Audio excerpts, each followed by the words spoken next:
First speech, I'm going to give a couple of thank yous. First off, I want to give thanks to the parents, Buddy and Laura, to my folks, Fernanda and Juan, also my little brother Seb. I want to thank everybody for making the trip out here and to celebrate this amazing couple down here. Quiero agradecer a los celebridades de Ecuador que nos están visitando. Mi tío Yale, mi tía María Leonor, my grandma Maria Elena, also Tom and Paulina, Denise and Luis. Thank you so much to everybody for coming out here and for celebrating with us. And of course, thank you to Allie and Ryan for letting us be a part of their special day, their special moment. So my name is Nick Monroy. I'm Allie's little brother. And if you don't know who I am, you're probably wondering what I'm doing up here. And if you do know who I am, you're definitely wondering what I'm doing up here. I lifted that joke from my high school graduation speech, so I'm glad it still lands a little bit.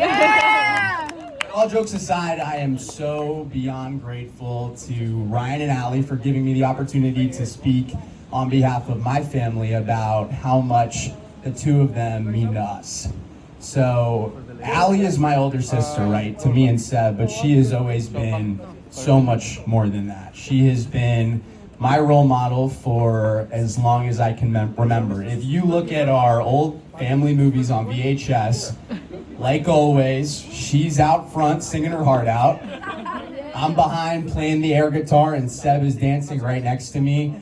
Wherever Allie went, we would follow. And literally, we followed her to middle school at Little Langley. We followed her to high school at McLean. I was lucky enough to follow her to the high school newspaper and to broadcast journalism, where I found my passions. Give me 1 second, sorry. And of course, I followed her to a beautiful little town called Boulder, Colorado, and pursued a degree in journalism. Where are my buffs at? Can I get a Sco Buffs? So I am so lucky to have a guide like Allie, because everyone who stops has led me to the person that I am today.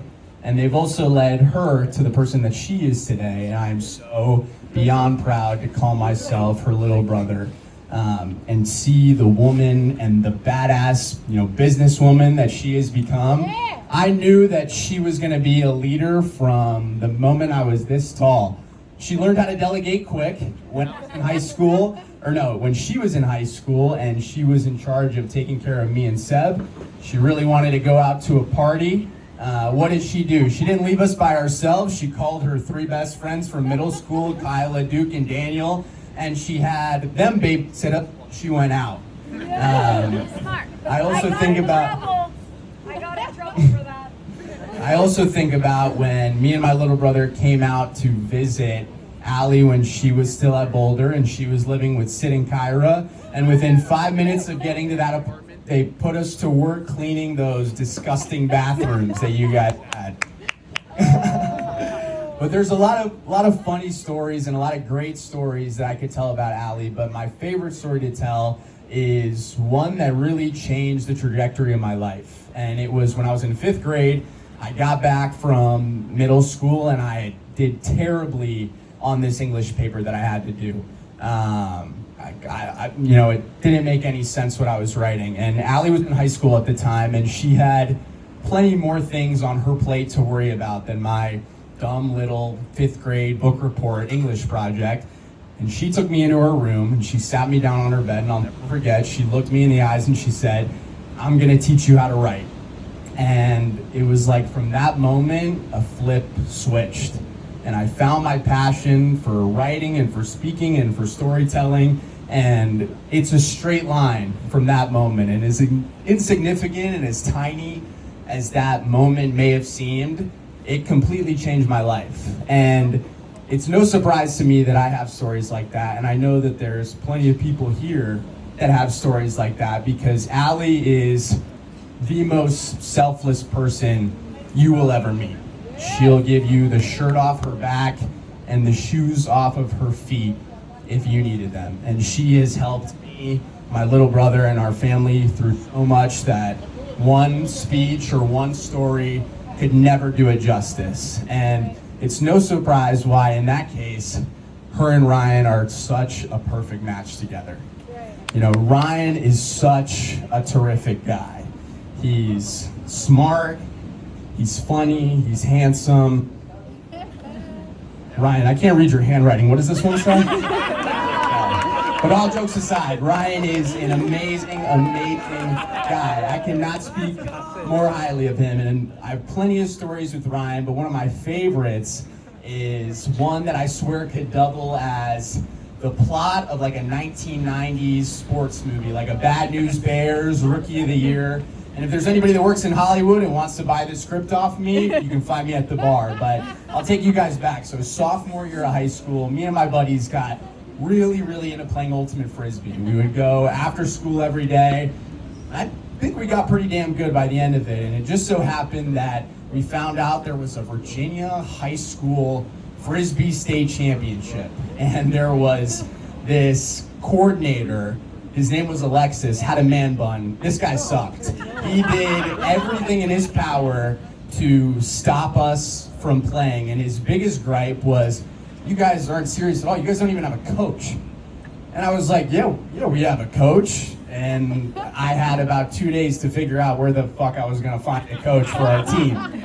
So what did Ryan do? Ryan, at this point, Allie and Ryan had been dating for a year or two at this point. He's out in Denver. He's working his tail off, trying to turn BSN Denver into what it is today. Yes, and he flew out from Denver to DC, and he was our coach for the weekend. And the first practice, we had a practice on Friday. It was very obvious we had no idea what we were doing. But Ryan coached us up as much as he could in 2 or 3 hours. Took us to a team dinner, TGI Friday, Endless Apps. Gave us a little pep talk, and then we hit the sack. And then the next day, we drove an hour and a half into Virginia and played in this Frisbee tournament. And I'll spare you guys the details, but fast forward to our last game. And we're in overtime. Yes, believe it or not, there's overtime in Ultimate Frisbee. But they're marching down the field. They throw it in the end zone. One of our guys catches it, and one of their guys catches it. They both come down. Chaos ensues. Everyone's freaking out. Nobody knows who won, who lost. And their coach comes running out onto the field and calls a timeout. And I'll never forget, Ryan, as cool as a cucumber, struts out onto the field, and he says, "Coach, that's a violation. You're not allowed to call a timeout during overtime." I don't know where he pulled that. Turns out he was reading the rule book on the flight over and pulled that out from somewhere. And we got the disc, and we marched down the field, and I caught the game-winning catch, and we won. I don't know what that says about me, that my defining career, like sports moment of my life is Ultimate Frisbee. I'll say I'm a therapist, but no, I think that story encapsulates Ryan and Allie so much, because their love of sports and their love for the people around them and the people that are important to them in their lives knows no boundary. I mean, is there any other couple that anybody here could name that would move their rehearsal dinner for Game 3 of the Western Conference semifinals? It wasn't even an elimination game, but it was a great one, so I'm glad we did it. But in closing, I said this at the rehearsal dinner last night, I'm still very young and dumb and figuring out this crazy thing called life and love, and if you saw me at the bar on Friday night, you can definitely attest to that. But I am so beyond grateful to have two people in my life like Allie and Ryan to look up to personally and professionally, and of course to aspire to have the kind of love that you guys have, because it is so special. I think everybody here can attest to how beautiful and special that is. So thank you from the bottom of my heart for letting me, be here, for all of us to be here. It means the world to me and to all of our family. So in closing, I want to bring out a little toast that we do at Hispanic weddings. Everybody can raise a glass. Test. Am I here? Here? All right.